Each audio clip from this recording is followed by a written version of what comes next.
اگر آپ ادبی دنیا کے کاموں کو پسند کرتے ہیں اور ہماری مدد کرنا چاہتے ہیں تو تھمبنیل پر دیے ہوئے QR کوڈ کے ذریعے کر سکتے ہیں۔ شکریہ۔ خدیجہ مستور کی کہانی یہ ہم ہیں۔ جناب یہاں ایک سے ایک بڑھیا کہ طبیعت پھڑک جائے۔ جی حضور یہاں کرم کیجیے، آپ یہاں تشریف لائیے۔ قطار سے کپڑے کی بہت سی دکانیں تانگے سے اترتے ہی میں چکرا گئی۔ کس کی سنوں، کہاں جاؤں؟ سبھی تو اپنی اپنی دکانوں پر اچک اچک کر چیخ رہے تھے جیسے میں پوری دکان خریدنے آئی ہوں۔ ایک چھوٹا سا پرس ہاتھ میں تھا جس میں دام کم اور خطوط زیادہ، لیکن یہ لوگ کیا جانے، انہیں تو کسی کے موٹاپے سے کام۔ ابے تو کرسی رکھ، آپ یہاں تشریف لائیے۔ ایک موٹا چکنا چپڑا دکاندار اپنی کلبلاتی توند پر پھسلتی ہوئی دھوتی سنبھالتا کھڑا ہو گیا اور میں اپنی نقاب درست کرتی ہوئی کرسی پر بیٹھ گئی۔ کس قسم کا کپڑا دکھاؤں؟ وہ اپنی دھوتی سے جھانکتی ہوئی ران ذرا تکلیف سے ڈھانکتے ہوئے مجھے گھورنے لگا۔ شاید وہ یہ معلوم کرنا چاہتا ہوگا کہ برقعے کے اندر ہے کیسی چیز۔ چھالٹین دکھاؤ۔ چھالٹین؟ وہ کچھ متحیر سا ہو گیا۔ اس کے خیال سے مجھے شیمو سلک وغیرہ دیکھنا چاہیے تھی۔ خریدتی ایک کوڑی کی نا۔ ہاں چھالٹین، میں نے زور سے کہا۔ اس نے کالے کلوٹے لڑکے کو اشارہ کیا جس نے کئی گھٹیا بڑھیا تھان میرے سامنے لا کر رکھ دیے۔ کتنے گز ہے یہ؟ میں نے ایک اچھی سی چھالٹین کے دام پوچھے۔ 1 روپیہ 8 آنا۔ 1 روپیہ 8 آنا؟ میری نقاب مارے حیرت کے پھڑپھڑا کر سرک گئی۔ جی ہاں، وہ تو کہیے کہ اب کپڑا بہت سستا ہو گیا ہے۔ وہ مجھے میٹھی میٹھی نظروں سے دیکھنے لگا اور پھر مجھے احساس ہوا کہ کپڑے کی گرانی نے نقاب کو سر پر چڑھا دیا ہے، لیکن اب تو چڑھی ہی تھی، پھر کیوں اتارتی؟ بھلا یہ ذلیل سے ذلیل دکاندار اگر دیکھیں گے بھی تو اپنا کیا جاتا ہے؟ کچھ کم نہ ہوں گے دام؟ نہیں حضور، تو پھر ہم نہ لیں گے۔ آپ دیکھ لیں سرکار دوسری دکانیں بھی، اگر کوئی 1 پیسہ کم لے لے تو میں مفت دوں آپ کو۔ بھائی کچھ کم کرو دام، یوں کام نہ چلے گا۔ ارے جناب دام کیا کم کریں، آپ مفت ہی لے لیں۔ اس نے میری آنکھوں میں آنکھیں ڈال دیں۔ میری نقاب کشائی سے بڑا خوش نظر آتا تھا اور میں اس شش و پنج میں پڑ گئی کہ کپڑا تو آخر خریدنا ہی ہے، کوئی ننگا تو پھرنے سے رہا۔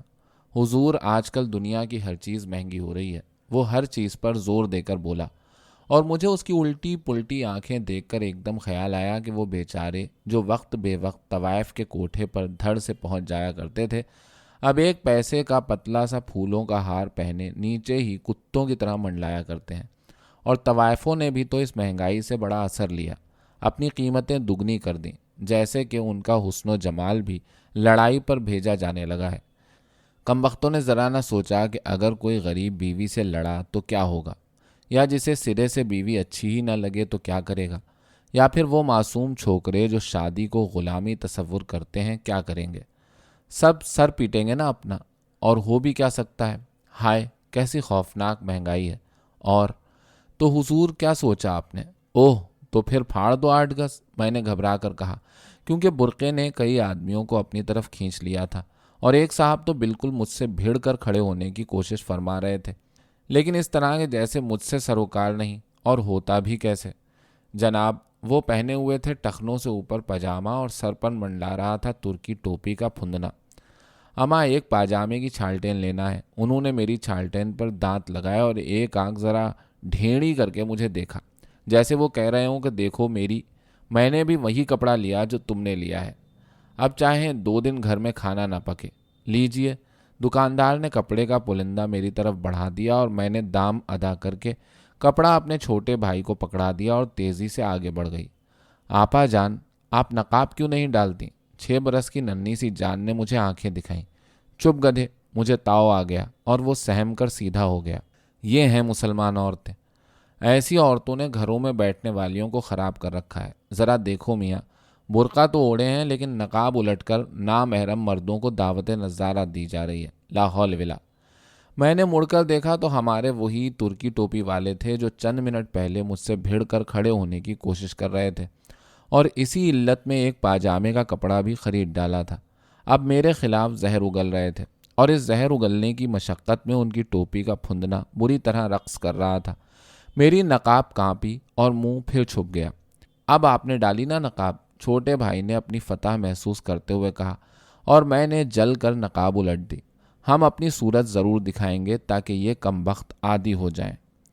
جہاں کسی عورت کو سڑک پر دیکھا اور دم نکلنے لگا، پر یہ شرعی پاجاموں والے، ہائے، یہ تو چاہتے ہیں کہ جس طرح گھر کے ایک کونے میں بنے ہوئے بیت الخلاء میں انسان اپنی ضرورت سے جاتا ہے، بس اسی طرح عورت کو گھر میں بند کر دیا جائے اور دھت تیری کی، اپنی ضرورت پوری کی اور قصہ پاک۔ میرا دماغ غصے سے جھننا گیا۔ میں نے سوچ لیا کہ اب تو پیدل ہی جا کر بھابھی کے بچے کے لیے بسکٹ خریدوں گی، دیکھنا ہے کوئی میرا کیا کر لیتا ہے۔ دل چاہتا ہے تصویر کھینچ لوں۔ ایک صاحب میرے پاس سے کہتے ہوئے گزر گئے، اف، کیا چپکے سے اپنی تمنا کا اظہار کیا ہے کہ کوئی سن نہ سکے۔ سفید پتلون، سفید قمیص، نیلی ٹائی، اگر کوئی یہ کہتے سن لیتا تو کیا ہوتا؟ یہی نہ کہ بدماش ہے سالہ، راستہ چلتی عورت کو چھیڑتا ہے، حالانکہ ایسا کہنے والے خود کب چوکتے ہیں موقع پر۔ میں انہیں حسرت سے جاتا ہوا دیکھنے لگی۔ ہائے، چلے جا رہے ہیں بیچارے، بھلا کیا ملا ہوگا تصویر کھینچنے کی تمنا کر کے؟ مجھے بے ساختہ ہنسی آ گئی ہے۔ اب آپ کہاں چل رہی ہیں؟ بھائی نے پوچھا۔ بسکٹ خریدوں گی۔ بسکٹ؟ میں بھی کھاؤں گا، دیکھا جائے گا، اگر تیز چلے تو کھلا دوں گی۔ ہاں، وہ بسکٹ کھانے کی لالچ میں ہانپ ہانپ کر تیز چلنے لگا۔ تیری ان آنکھوں نے کیا بیمار ہے۔ ایک صاحب جو انتہائی ٹھاٹ دار شیروانی میں ملبوس، نظریں جھکائے بڑی شرافت سے مجھ سے کچھ دور چل رہے تھے، قریب ہو کر گنگنائے اور میری نظریں ان کی طرف اٹھ گئیں۔ وہ ابھی تو اچھے بھلے میرے ساتھ چل رہے تھے اور اب ذرا ہی دیر میں میری آنکھوں نے بیمار کر دیا۔ ہائے، ہم کیسے منحوس ہیں کہ اچھے بھلوں کی بیماری کا باعث بنے۔ مجھے اپنی ذات سے نفرت سی ہونے لگی، لیکن ان کی تیمارداری بھی اپنے بس کا روگ نہ تھا، اور خدا کا شکر ہے کہ وہ چند ہی منٹ بعد خود بخود اچھے ہو کر مسکراتے ہوئے غائب ہو گئے۔ ہائے ظالم، مار ڈالا۔ ابھی ان صاحب کی مہلک بیماری کے تاثرات زائل بھی نہ ہوئے تھے کہ ایک بھاری دردناک آواز نے مجھے اچھل جانے پر مجبور کر دیا۔ اللہ، ابھی تو ایک بیمار سے فرصت پائی تھی کہ اب کفن دینے کی باری آ گئی۔ نہ جانے یہ 8 گز چھالٹین گھر تک پہنچ بھی سکے گی یا نہیں۔ میں نے اچٹتی ہوئی نظر سے مر جانے والے کو تلاش کیا۔ ہی، مجھے گھن آ گئی۔ مر جانے والا 4 انگل کی لال لنگوٹ کسے، ننگے سینے پر ہاتھ رکھے کھڑا پان کھا رہا تھا۔ اوفو، کیا اکڑا کھڑا تھا کہ کسی طرف سے مرنے کے آثار ہی نظر نہ آتے تھے۔ ہم تو سمجھے ہوئے تھے کہ غریب کی سانسیں اکھڑ چکی ہوں گی، خاک پر لوٹ رہا ہوگا، لوگ ارد گرد کھڑے کف افسوس مل رہے ہوں گے، مگر میری حسرت دل ہی میں رہ گئی۔ کاش یہ مر ہی جائے تو دے دوں اپنی 8 گز چھالٹین اس کے کفن کو۔ سامنے بسکٹ کی دکان نظر پڑی اور میں جلدی سے اس کے اندر چلی گئی، اور بسکٹ والے نے کرسی پیش کر کے کئی قسم کے بسکٹ میرے سامنے رکھ دیے۔ چکھ کے دیکھ لیجئے، وہ ذرا اخلاق سے بولا، اور پھر خود ہی 10-12 بسکٹ میرے ہاتھ میں پکڑا دیے۔ میں نے ایک ٹکڑا منہ میں ڈال لیا۔ ارے صاحب، یوں نہیں، سب کھائیے۔ لو بھائی، دعوت ہونے لگی۔ خیر حرج ہی کیا ہے۔ میں نے 2-4 بسکٹ بھائی کو دے کر خود سب صاف کر دیے، پھر رومال سے منہ صاف کر کے بھائی کی انگلی پکڑے باہر نکل آئی۔ اجی جناب، خریدیے گا نہیں؟ وہ 2 قدم میری طرف بڑھا۔ خرید کر کیا کرنا ہے؟ بسکٹ کھانا تھے سو تم نے کھلا دیے، میں نے بھنا کر کہا، تاکہ کمبخت کو تنبیہ ہو جائے۔ ہی، بھلا ہم آپ کو کیا کھلائیں گے؟ کبھی پھر آئیے تو کھائیے گا۔ وہ نامعلوم کیا سمجھتے ہوئے عجیب سی نظروں سے دیکھنے لگا۔ ہم تو چلے تھے اسے تنبیہ کرنے اور اس نے پھر دعوت بول دی۔ میں اسے جواب دیے بغیر آگے بڑھ گئی۔ چلتے چلتے بھائی کے ننھے منھے پاؤں تھک گئے تھے اور خالی تانگا کوئی نظر ہی نہ پڑتا تھا۔ خدا خدا کر کے چوراہے پر ایک تانگا دکھائی دیا۔ میں نے جلدی سے ہاتھ سے اسے رکنے کا اشارہ کیا۔ کہاں جانا ہے؟ حضرت گنج۔ 1 روپیہ ہوگا۔ 1 روپیہ؟ ہاں حضور، کم نہ ہوگا۔ گھوڑے کو پیٹ بھر چنا بھی نہیں ملتا، مار ڈالا اس مہنگائی نے۔ سب تم کھا جاتے ہوگے، پھر گھوڑے کو ملے کیسے؟ ارے بٹیا کی باتیں۔ تو بیٹھیے آپ۔ بٹیا؟ مجھے تانگے والے پر محبت آ گئی اور بھائی کو بٹھا کر خود بھی بیٹھ گئی۔